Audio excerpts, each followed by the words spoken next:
Hello, my name is Julia Martin, and today I'm coming to you from my home in Middletown, Pennsylvania. I'm an instructional supervisor at the Harrisburg Support Center.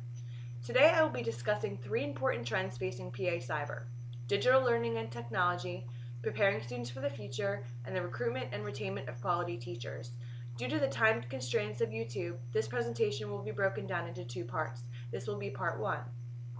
The first thing I will discuss today is digital learning and technology. Computer skills are no longer a luxury, they are a necessity. It is critical that all students have access to the latest computer technology. The crux of digital learning is to customize and personalize education so that all students can learn at their own pace.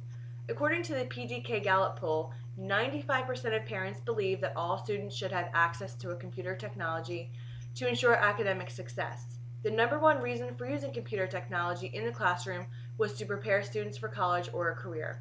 Americans have responded favorably to internet instruction, with over half open to the idea that quality instruction trumpeted having a teacher in the classroom. In contradiction, however, only 40% of Americans approve allowing students to be at home and school fewer hours each week if they are using computer technology to learn. Threats. PA Cyber is in a unique position because we use cutting-edge technology to directly educate our students in a virtual environment. Physical classrooms and schools do not exist in our environment. While we do have support centers that students utilize, the majority of our students communicate and learn through digital means. Technology has forever altered the way we learn, and the pace of technology is staggering. What was cutting edge last month may be of little interest today. A real threat to effective digital learning is keeping up with the daily onslaught of learning and information when new literacies and technology changes so quickly. Students have little to no face time with teachers, so a very real threat to digital learning is a geographic barrier that exists in virtual education environment. Both teachers and students have to work harder to get to know their teachers, and sometimes this can be difficult.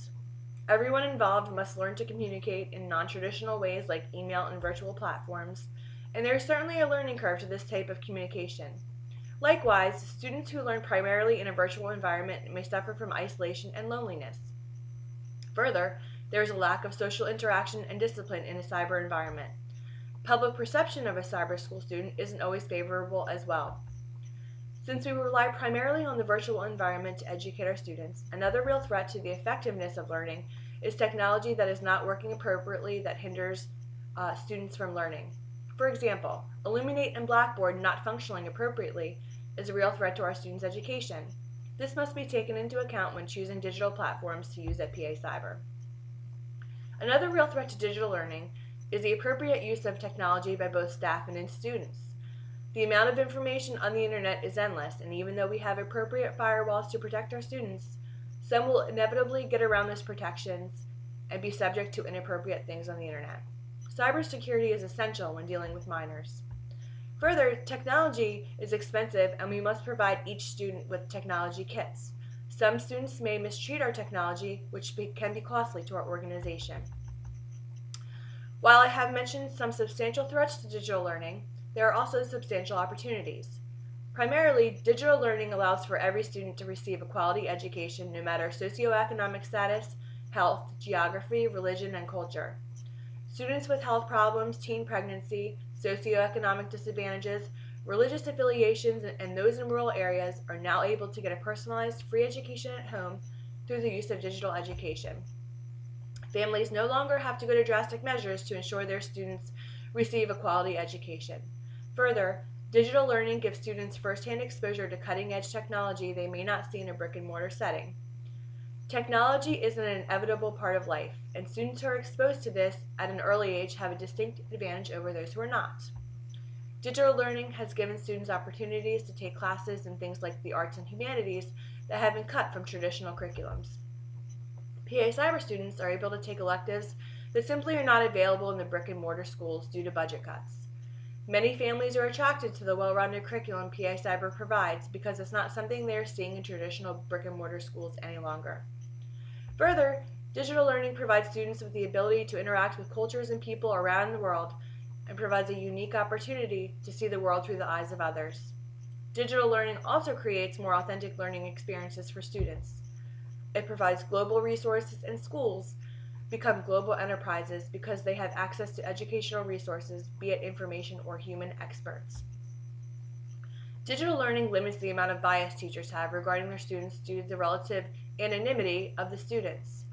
Since digital educators cannot see their students or have physical interaction with them, the playing ground is more equal for everybody. For teachers, digital education allows for flexibility to teach from home and is suited to meet the needs of young families. Further, opportunities exist for educators that did not exist 10 years ago. More jobs are available with flexibility and convenience that do not exist in the traditional brick and mortar setting. For PA Cyber to maintain an educational leader in cyber education, we should continue to implement a shared vision that integrates technology into all aspects of learning and teaching. We need a specific plan for technology that addresses the fast pace of technology change. While complex, technology leadership must have an ongoing continuous improvement plan that addresses things like platform reliability, new technologies and trends, and best practices in education. Administrators must provide quick direction for their teachers and be prepared for short, medium, and long-term changes. Those connected to learning and teaching must renew their commitment to digital learning through various means. Ongoing professional development, coupled with internal opportunities provided by the administration to strengthen their skills, are a crucial part to develop committed digital educators. Virtual classrooms need to incorporate technology into Illuminate sessions, as well as provide additional support to self-paced students.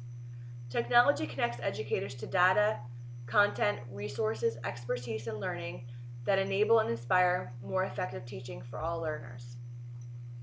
Educators should have a real say in digital platforms, with continuous input and survey of how well the technology is working for both the students and instructors. Administrators should poll and question PA Cyber instructors about the integrity of the platforms and be asked for suggestions to make these platforms better. Educators should help students acquire digital competencies that exceed basic technology skills. Incorporating things like podcasts and vodcasts may motivate students and spark their interest, which not only engages, but encourages the learning experience as well. It expands our technology skills that will benefit them in the real world. The way we make use of digital technologies and treat our students has significant implications for their future. The timeline to implement these recommendations is immediate. If PA Cyber wants to maintain its position of authority in online education, it must implement the above recommendations now.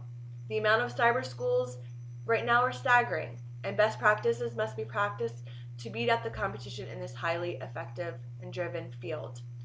This concludes part 1 of my presentation, Digital Learning and Technology. Please stand by for part 2. Thank you very much.